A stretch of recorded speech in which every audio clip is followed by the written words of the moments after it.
Coucou tout le monde. Bon, alors oui, ça fait longtemps que j'ai pas fait de vidéo sur la chaîne, mais comment dire qu'avec les devoirs et compagnie, je suis un peu, comment dire, embêté. Surtout qu'en ce moment, bon, au moment où je tourne cette vidéo, il y a le confinement, c'est génial, on a des vacances, c'est trop bien. Non, en fait, c'est pas vrai, on doit réviser comme des fous et c'est chiant. Bon, bref, du coup, aujourd'hui, on se retrouve pour enfin la vidéo récapitulative de ce que j'ai acheté pour mon PC gamer.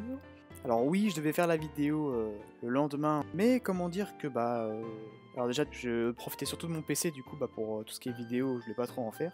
Je vais juste surtout le tester à fond sur les jeux et tout ça.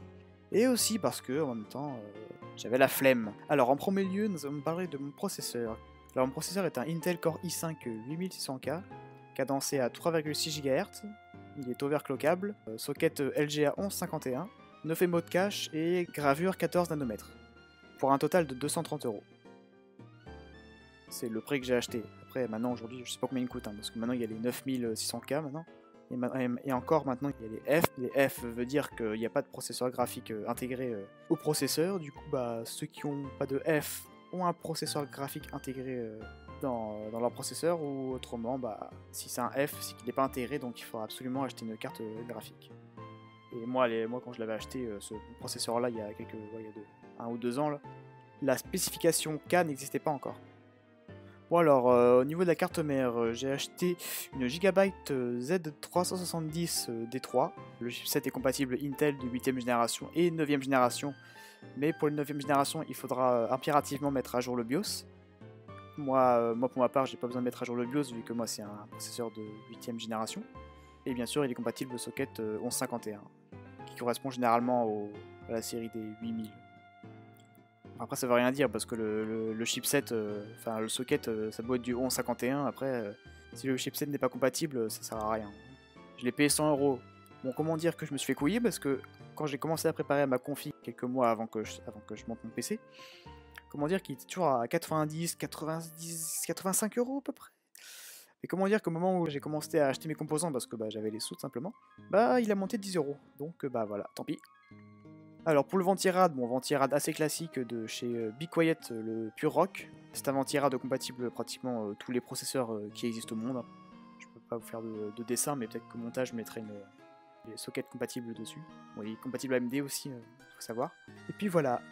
Au niveau de la RAM, j'ai pris les HyperX Predator en 2x8 Go, donc 16 Go, DDR4, CAS 13 et 2666 MHz. Je les ai payés 90€. Bon, en vrai, ça vaut son prix parce que les CAS 13, comment dire que c'est assez rare. C'est pas forcément très courant. En gros, si vous savez pas, plus le CAS est petit, mieux votre barrette sera performante. Donc, je vais prendre un exemple. Si par exemple vous avez une barrette de RAM en CAS 16 et que votre fréquence est à 3600 MHz, et en gros, la CAS 13 sera pratiquement aussi performante que la CAS 16 en 3600 MHz. C'est un exemple, mais bon après je dis ça comme ça parce que j'ai pas le schéma sous la main, mais au montage je vous montrerai un tableau pour savoir si ce que j'ai dit est bien ou pas, vous verrez bien de toute façon. Au niveau du stockage, alors tout ce qui est HDD et SSD, bon j'ai acheté un HDD, un Seagate Barracuda 1TB, bon je l'ai payé 40€, bon, il était en réduction mais bon maintenant je pense que 1TB pour 40€, je crois que maintenant c'est pratiquement la norme aujourd'hui, enfin, à l'heure actuelle où je tourne cette vidéo. Bon 7200 tours par minute, c'est un disque dur assez rapide, mais bon, faut pas déconner, c'est un disque dur à plateau, c'est pas comme un SSD où les SSD sont largement plus rapides qu'un HDD. Bon, en parlant du SSD, moi j'ai acheté le KFA carré 120 Go en SATA 3, 30€. Bon, en vrai, 30€, 120 Go, ça fait un peu beaucoup quand même. Sachant qu'en plus j'ai eu les frais de port avec, donc il valait un peu plus que 30€. Niveau carte graphique, comme carte graphique, j'ai acheté la MSI GeForce GTX 1660 Gaming X 6 Go de VRAM et je l'ai payé en tout 267€. Bon, en vrai, 267€ pour une carte graphique, ça fait un peu beaucoup quand même, parce que, sachant que les 1660, on peut les trouver à 230€ au moins minimum. J'aime bien les MSI et les Gaming X, donc je me suis dit bon, je vais quand même l'acheter, même si c'est pas non plus, c'est pas très rentable, mais bon, c'est pas si grave que ça. Au niveau de l'alimentation, j'ai acheté la FSP Hyper M95+, C'est une alimentation de 550 watts en 80 plus bronze. Je l'ai payé 62 €. Bon, en vrai, il y a des gens sur internet qui disent que cette alimentation est bien. Donc je me suis dit, si elle est bien, autant que je l'achète. Parce qu'il disait, comparé à d'autres alimentations, même de marque, en gros, ce que j'avais compris, c'est que cette alimentation-là, en fait, qu'elle est en 80 plus bronze, mais en vrai, elle est entre le bronze et le silver. Donc c'est une semi-bronze, semi-silver, en fait. Alors la tour, c'est un Empire Gaming Wear Machine, moyenne tour, qui accepte les cartes format ATX, micro ATX et mini ATX. Possède 4 ventilateurs intégrés RGB, 3 à l'avant et 1 à l'arrière. Celui à l'avant fait sortir l'air pour que après le celui de derrière extrait l'air. En même temps que j'ai acheté mes composants, j'ai aussi acheté un écran HP. Bon, c'est un écran HP 22 pouces, hein, je sais pas du tout c'est quoi les spécificités, je vous les mettrai dans le montage, pire, c'est pas grave. En même temps, j'ai acheté aussi une souris, une Logitech G402 Hyper Tension Fury. Je l'ai payé 24 € même pas. Il était en promo, donc je me dis bon, autant l'acheter. Autrement, j'ai pas parlé de mon deuxième écran, mais j'ai un deuxième écran. Bon, c'est un écran assez ancien, mais bon, il fait l'affaire, il est quand même assez grand. C'est aussi un HP, c'est un HP 19 pouces. Bon, c'est pas du Full HD, mais c'est pas grave pour l'instant. De toute manière, de toute façon, je vais pas. Enfin, cet écran-là, il me servira peut-être pas pour mon. Parce que je compte m'acheter un nouvel écran en fait, mais celui-là, je sais pas si je le prends pour troisième écran ou si je le garde pour genre si parce que j'ai d'autres PC, enfin j'ai d'autres composants qui traînent, mais ça c'est des vieux composants pour en faire des essais avec cet écran-là, vu que cet écran est encore, on va dire, correct. Même si en ce moment il me fait un peu de caprice, il m'affiche le menu de l'écran alors que je m'en fous totalement. Alors mon clavier avant j'avais un ancien clavier, c'était un Zalman. Bon, en vrai le Zalman, comment dire que j'ai fait un peu de la merde dessus. Comment dire que c'est un peu de ma faute s'il marche plus, parce qu'avant il marchait très bien. C'est juste que en fait j'ai fait de la soudure pour faire une bidouille sur mon PC fixe.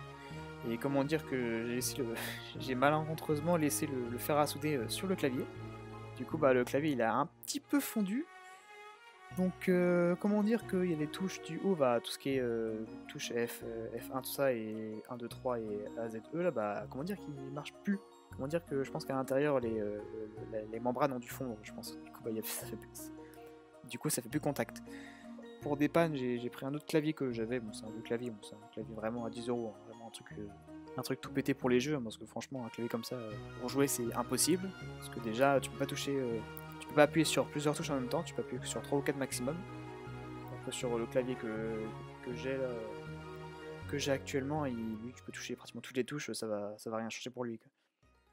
En parlant de mon clavier, j'ai acheté un Logitech G213. Bon, c'est un clavier, bon, oui, c'est pas un clavier c'est pas un clavier de guerre, mais en vrai, ça va. C'est un clavier que j'ai dû payer peut-être 30 €, je crois.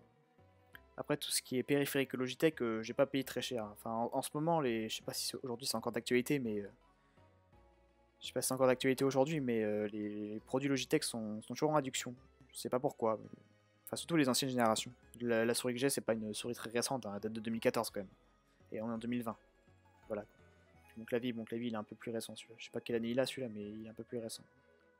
Enfin, surtout ça se voit au niveau des ports USB, parce que celui de ma souris, ça se voit que c'est un vieux port USB. Alors, comparé à l'autre, on voit qu'il est un peu plus récent quand même. Bon, quoi qu'il en soit, la vidéo est terminée. J'aimerais essayer de faire un peu plus de vidéos. Et en plus là, comme c'est le confinement, j'espère pouvoir faire un peu plus de vidéos. J'aimerais faire un peu de Brawl Stars. Essayer de faire du Brawl Stars, même si pour filmer mon écran, c'est assez galère, parce que j'ai pas trop de place sur mon portable, si vous voulez, donc je joue à Brawl Stars avec un portable qui est full. Comment dire que c'est assez compliqué, parce que si je fais une vidéo, elle va même pas durer 2 minutes. Donc en gros, ça sert pas à grand chose. Mais je pourrais toujours faire des lives sur Brawl Stars. Je peux faire des lives sur Brawl Stars, j'ai le matériel pour. J'ai un Mac qui est fait pour ça. Même si un jour je compte l'enlever quand j'aurai acheté mon troisième écran. Mais pour l'instant, il est là, je le garde tant que je peux. Et après, bah, quand j'aurai acheté mon troisième écran, bah, il viendra. Bon, sur ce, si la vidéo vous a plu, n'hésitez pas à liker la vidéo, à commenter, à la partager un peu partout pour faire connaître ma chaîne, même si c'est vrai que j'en ai pas parlé, mais ma chaîne a dépassé les 100 abonnés. Mes 100 abonnés, je les ai pas eu par hasard, parce que, comment dire, que quelqu'un m'a fait... Enfin, un gars voulait me faire de la pub, donc il m'a dit, bah, si tu veux, autant, c'est pour gagner un peu d'abonnés. Du coup, il m'a fait un peu de pub, du coup j'ai gagné une cinquantaine d'abonnés à peu près. C'est sympa, c'est sympa. J'ai pas trop baissé en abonnés. Après, c'est pas les abonnés qui comptent. Hein. Moi, ce qui compte, c'est pouvoir faire du contenu de qualité, puis enfin, vous proposer du contenu de qualité surtout. Un grand merci à Alexis qui m'a beaucoup aidé dans cette vidéo, même énormément, parce que je pense que sans lui, j'aurais mis plus de 5 heures à monter ma tour, 4 heures tous les deux à monter la tour. Alors, si j'étais tout seul là, ça aurait été la galère totale. N'hésitez pas à aller rejoindre la chaîne d'Alexis, hein, je te fais de la pub. Sa chaîne, c'est Alcijo, si vous voulez savoir. Je mettrai le lien de sa chaîne dans la description, de toute façon. Bon, sur ce, moi, je vais vous laisser. J'ai envie de vous faire un petit teasing. Il y aura une série de vidéos qui va sortir. Elle est prête, elle a été tournée. Maintenant, bah, faut qu'elle sorte. Et comment dire que j'ai un peu la flemme. Bon bref, je vous en dis pas plus. Allez, au revoir les gens. Salut!